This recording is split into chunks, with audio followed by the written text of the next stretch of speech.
안녕하세요 여러분, 윤동식달입니다. 지금 제가 여기 어디에 와 있냐면 여기는 캄보디아 푸놈펜에 위치한 버스 정류장입니다. 근데 여기 뒤쪽 버스를 보시면 아시겠지만 캄보디아 푸놈펜에서 베트남 호치민으로 이동을 제가 오늘 할 겁니다. 근데 여기 버스 회사를 제가 여기 좀 보여드리면 버스 회사가 몇 군데 있더라고요. 제 느낌인데 여기는 베트남 회사인 것 같고, 그리고 여기는 금호상코라고 하는 우리나라 금호고속이랑 뭐 상코 회사랑 뭐 협작해서 하는 것 같아요.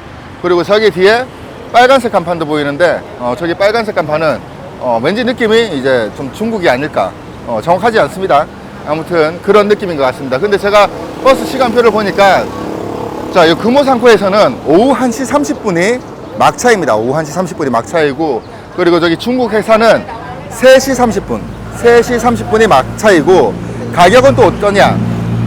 여기는 23달러, 저기는 20달러. 네, 금호상코가 3달러 정도 가격이 조금 더 비싸다. 버스 정류장 바로 옆에는 이렇게 베트남식 쌀국수인 것 같아요. 요거 파는 것도 있으니까 참고하시길 바랍니다. 맛은 어땠는지 제가 자막으로 올려드릴게요. How much is it? $23. $23 and $3. Okay, just a moment. 오, 금호상코 직원분들입니다. 정말로 친절해요. 한국 사람이니까 제가 여기 바카스 하나 먹으면서 좋은 에너지 드링크인 것 같아요. 조금 이야기해 보도록 하겠습니다. 정류장 옆에는 쌀국수 집도 있고요. 그리고 여기 보시면 요런 포장마차 같은 거 너무 재밌죠? 요렇게 놔두고 파는 곳도 있습니다. 요렇게 파는 곳도 있고. 근데 이게 음료가 안 시원하지 않냐 생각하실 수 있는데 시원합니다. 저기 안쪽에 보시면 저기 얼음 해가지고 시원하게 해놨어요. 먹으면서 제가 조금 이야기를 할게요. 제가 어떤 이야기를 할 거냐면, 제가 캄보디아 여행은 일단 너무 좋았어요. 여행으로 왔을 때 너무 좋았다, 이걸 먼저 이야기를 하고 싶은데, 근데 캄보디아 여행을 하면서 제가 조금 색다르게 봤던 것들이 있습니다. 왜냐하면 제 여행 사이클을 아시는 분들은 아시겠지만, 저는 여행을 하면 유적지도 보고 현지 사람들과 소통도 하고, 그리고 무엇보다 거기에 있는 한인들하고도 좀 커뮤니티를 많이 이용을 합니다. 그런데 캄보디아에서는 제가 좀 적지 않은 이야기를 많이 들었어요. 어떤 이야기를 많이 들었냐면, 감금되었다, 도와달라, 납치되었다, 도와달라, 이런 내용을 제가 좀 많이 봤습니다. 그래서 이거에 대해서 제가 조금 이야기를 하려고 하는데, 요거는 이제 제가 좀 깊이 파서 한국 가서 영상을 만들도록 하고, 일단 제가 간단하게 이야기를 드리자면, 만약 여러분들이 정말로 감금되었고 여권이 뺏긴 상태고 이동을 할 수 없는 상태라고 하면, 제가 와 있는 버스 정류장 이쪽으로 오셔가지고 버스 요금 20달러에서 23달러 사이에요. 이거 타고 베트남 국경으로 가서 조금 문제를 해결해도 되지 않을까, 그런 생각이 듭니다. 참고로 제가 티켓을 구매할 때 여권을 요구하거나 비자를 요구하지 않았습니다. 그냥 I'm South Korea라고 이야기를 하니까 그냥 여권이나 비자 확인 없이 그냥 바로 티켓을 줬거든요. 놀러 다니는 게 이런 겁니다. 놀러 다니는 게 참 쉽지 않아요. 저 버스 타고 갈 겁니다. 바로 저기 저 버스. 버스 타고 국경 넘는 것도 나름대로 괜찮아요. 대한민국에 계신 여러분들은 못하겠지만, 여기가 바로 슬리핑 버스라는 곳이에요. 제가 푸놈펜에서 시엔립 갈 때도 사실 슬리핑 버스를 이용을 했었는데 그때는 밤이라서 영상을 많이 못 찍었고, 지금 캄보디아에서 베트남, 그러니까 푸놈펜에서 호치민을 갈 때는 낮에 이동을 하기 때문에 안을 보여드릴 수가 있습니다. 슬리핑 버스는 대략 어떻게 생겼냐면, 이렇게 누워 갈 수 있게 이렇게 되어 있고, 뒷좌석은 이렇게 되어 있습니다. 잘 보일지 모르겠네요. 아무튼 1층, 2층 이렇게 나뉘어져 있고, 저기 앞쪽은 운전석, 그리고 여기 뭐 이것저것 할 수 있게 해놨는데 뭐 거의 손 많이 안 됩니다, 사실. 이렇게 누워서 이동을 하면 편하지 않냐, 한숨 잘 수 있지 않냐, 이렇게 이야기하시는 분들도 계신데, 정말로 피곤할 땐 골아 떨어지기도 합니다. 골아 떨어지기도 하는데 그렇지 않을 때가 더 많습니다. 사실 그렇게 편하진 않아요.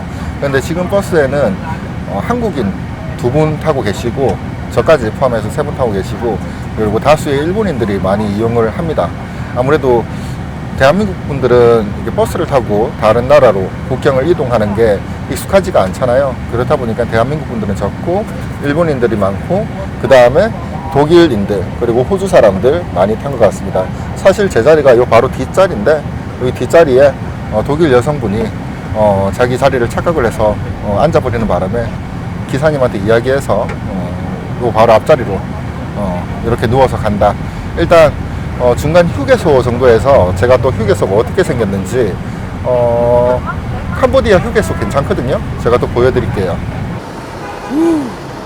캄보디아 푸놈펜에서 베트남 국경 인근까지 오는데, 이 버스를 타고 오는데 총 4시간이 걸렸어요. 아직 베트남 아니고 캄보디아 국경인데요. 캄보디아랑 베트남이랑 이제 한 5분에서 10분만 가면 국경을 넘게 됩니다. 그런데 총 2번의 휴게소 내렸어요. 첫 번째 휴게소에서는 한 10분 정도 쉴 수 있었어요. 거기서 환전도 할 수 있었고, 뭐 음료도 팔고 그런 곳이었는데 너무 짧아서 영상에 담지를 못했고, 여기는 이제 두 번째 휴게소인 것 같은데 대충 이런 느낌으로 생겼습니다. 화장실 있고 뭐 그래요. 근데 조금 특이한 점은 이 휴게소에서는 제가 보니까 베트남 돈으로도 물건을 살 수 있고, 캄보디아 돈으로도 물건을 살 수 있고 뭐 그런 것 같습니다. 정확하진 않아요. 근데 뭐 그렇게 계산하는 걸 제가 봤어요. 아무튼 베트남으로 이동을 하겠습니다. 여기 휴게소에서도 환전이 가능하긴 한데요. 환전 수수료가 조금 비싼 것 같아요. 조금 참고하시길 바랍니다. 휴게소 안은 대충 이렇게 생겼어요. 이렇게 생겼고, 그리고 식사할 수 있게 이렇게 되어 있습니다.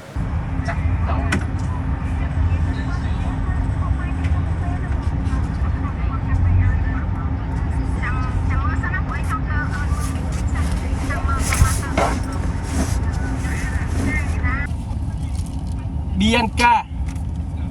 Bianca. Visa inside from.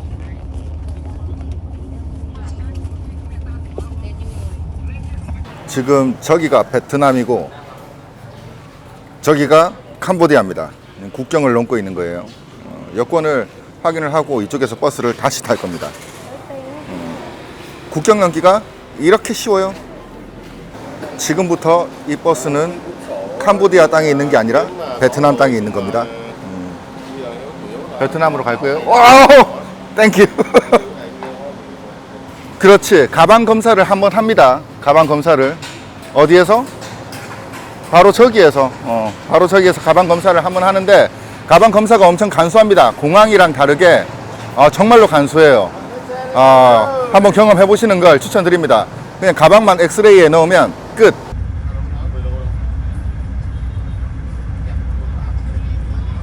호치민 안에 들어와서 버스를 한번 갈아타요. 이렇게 일반 좌석 버스로. 그런데 과정이 뭐 까다롭거나 그런 건 없고, 그냥 슬리핑 버스 바로 옆에 이 버스가 있어서 갈아타는 게 크게 어렵지 않았어요. 왜 그런 거 있잖아요. 여러분이 엄청 좀 큰 나라를 가서 장시간 버스를 타다 보면 휴게소에서 운전기사님이 뭐 다른 분들로 교체돼서 버스가 운행되기도 하고, 그런 경험 해보신 분들 분명히 계실 거예요. 그런데 여기는 베트남 호치민에는 뭐 도로법의 문제인지 아니면 뭐 다른 문제인지 그건 제가 잘 모르겠어요. 잘 모르겠는데 어찌되었든 버스를 요런 버스로 한번 갈아탄다. 그런데 크게 어렵지 않다. 도착했습니다. 예, 버스가 가고 있어요. 여기가 도착 정류장인데 총 7시간 20분 걸렸습니다. 7시간 20분. 베트남 오니까 그런 생각이 들어요. 캄보디아에 있다가 베트남에 오니까 어떤 생각이 드냐면, 예전에 이제 캄보디아 내전이 있었을 때 약 40년 전이죠. 폴포트라는 지도자가 있을 때 베트남에서 가서 그냥 캄보디아 한번 밀어버린 적이 있거든요.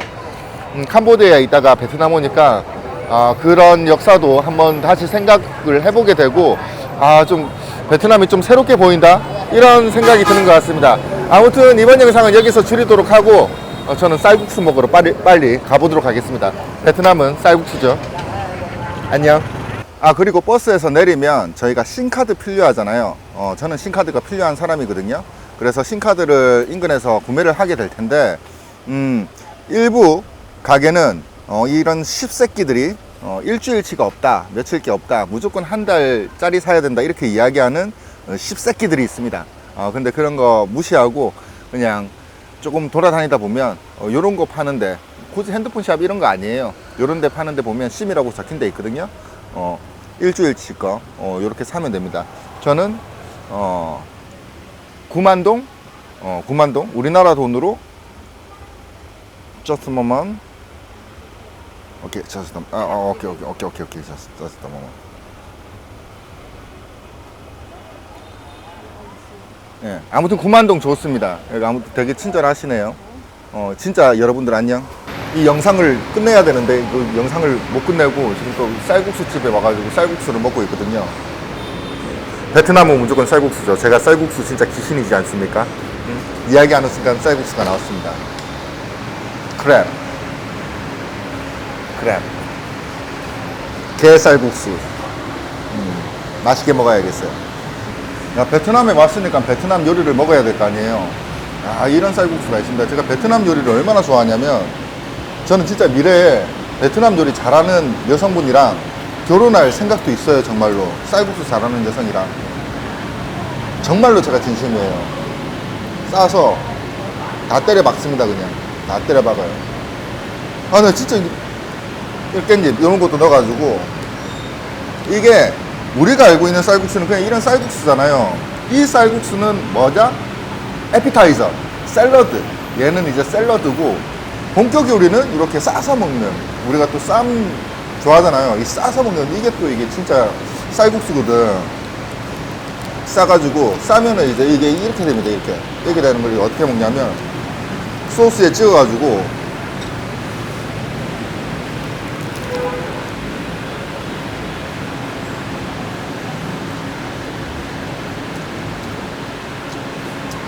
베트남 사람들이 쌀국수 먹고 이게 힘이 얼마나 좋으면, 진짜 베트남 사람들 밭농사 하는 거 여러분들 못 보셔 그러는데요. 다른 동남아에서 밭농사 하는 것보다 진짜 힘차게 하거든요. 베트남에서 밭농사 하시는 걸 좀 보신 분들은 알 거예요. 그 힘이 여기에서 나오는 겁니다.